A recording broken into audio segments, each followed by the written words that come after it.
Subscribe करें हमारे YouTube channel को और बेल आइकन को प्रेस करें हमारे लेटेस्ट वीडियोस को देखने के लिए।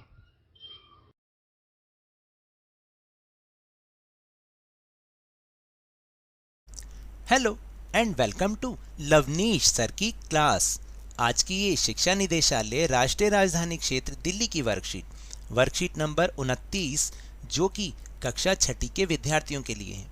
यह ली गई है विज्ञान विषय से और इसमें एक बार फिर से हम ये पाठ सजीव एवं उनका परिवेश उसकी पुनरावृत्ति कर रहे हैं, क्योंकि हमने पाठ तो पढ़ लिया। अब पाठ में आए जितने टॉपिक्स थे वो हमें याद हैं या नहीं, वो हम अच्छी तरह समझे हैं या नहीं, उसकी पुनरावृत्ति इस वर्कशीट में हम एक बार करेंगे। तो चलिए शुरुआत करते हैं मेरे साथ और समझने की कोशिश करते हैं। तो प्रश्न नंबर 1 है, नीचे दी गई तालिका में कुछ शब्दों की परिभाषाएं लिखी हैं। सही शब्द को चुनकर उसकी परिभाषा के आगे लिखिए और आपको सहायता करने के लिए यहाँ पर कुछ हिंट्स दिए गए हैं, तो आप इनकी सहायता ले सकते हैं। जैसे परिभाषा है, क्रम संख्या 1 पर जो परिभाषा है वो है कि वह प्रक्रिया जिसके द्वारा जीव नए जीव को जन्म देते हैं। हमने समझा था ना, बताइए कौन सा प्रक्रिया होती है वो होता है प्रजनन। वो प्रक्रिया कौन सी होती है? प्रजनन। फिर इसके बाद है वह जानवर जो अपने भोजन के लिए दूसरे जानवर को मारता है। तो जो अपने भोजन के लिए दूसरे जानवर को मारता है वो कौन होता है? शिकारी। जी हाँ। फिर तीसरा है वह परिवेश जिसमें जीव रहते हैं, उस परिवेश को क्या कहते हैं? उस परिवेश को कहते हैं आवास।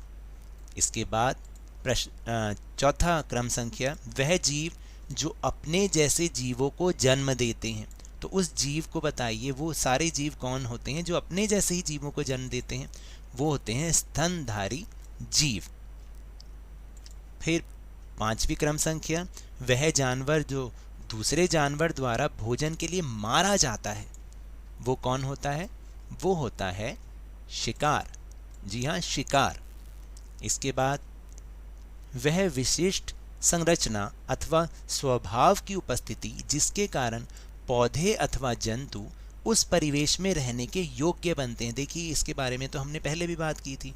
तो वो ऐसी क्या चीज़ है जिससे वो अपने परिवेश में रहने के योग्य बनते हैं? उसे हम कहते हैं अनुकूलन। और फिर क्रम संख्या 7, वह प्रक्रिया जिसके द्वारा सभी जीव जंतु अपने शरीर में पैदा होने वाले अवांछनीय पदार्थ को अपने शरीर से बाहर निकालते हैं। ये तो मैंने आपको पहले भी समझाया था। उस प्रक्रिया को कहते हैं उत्सर्जन। क्या कहते हैं? उत्सर्जन। फिर इसके बाद है उद्दीपन। सभी जीव अचानक हुए परिवर्तन पर अनुक्रिया करते हैं। वातावरण में होने वाले इन परिवर्तनों को उद्दीपन कहते हैं। देखिए जैसे आप भी मान लीजिए आप कोई काम कर रहे हैं, अचानक से कोई आके आपके पीछे चीख दे, तो आप क्या करेंगे? आप डर जाएंगे। तो ये क्या हुआ? ये उद्दीपन हुआ, यानी अचानक परिवर्तन पर आपने अनुक्रिया की और ये परिवर्तन, इन परिवर्तन को हमने उद्दीपन कहा। तो इसी पर आधारित एक प्रश्न और है कि सभी जीव जंतु परिवर्तनों के प्रति अनुक्रिया करते हैं। अपने दैनिक जीवन से उदाहरण देकर समझाइए। तो देखिए दैनिक जीवन से जो मैंने उदाहरण लिया है वो हम पहले भी इसको समझ चुके हैं कि जैसे कॉकरोच रसोई घर में अचानक रोशनी पड़ने पर छिद्रों में छिपने की कोशिश करते हैं, ऐसा ही होता है ना। फिर इसके बाद तीसरा प्रश्न है मिलान कीजिए। तो देखिए क और ख को सही के साथ मिलाना है। तो सबसे पहला है अजैविक घटक, यानी जिनमें जीवन नहीं होता। तो वो है सी, मिट्टी, हवा और पानी। उसके बाद दूसरा नंबर है ऊंट। ऊंट किससे जोड़ेंगे आप? मरुस्थलीय आवास। ऊंट का आवास मरुस्थलीय आवास होता है। फिर तीसरा है कैक्टस। कैक्टस किसके साथ जोड़ेंगे? जी हाँ, कैक्टस है मरुस्थलीय पौधा। उसके बाद कुत्ता।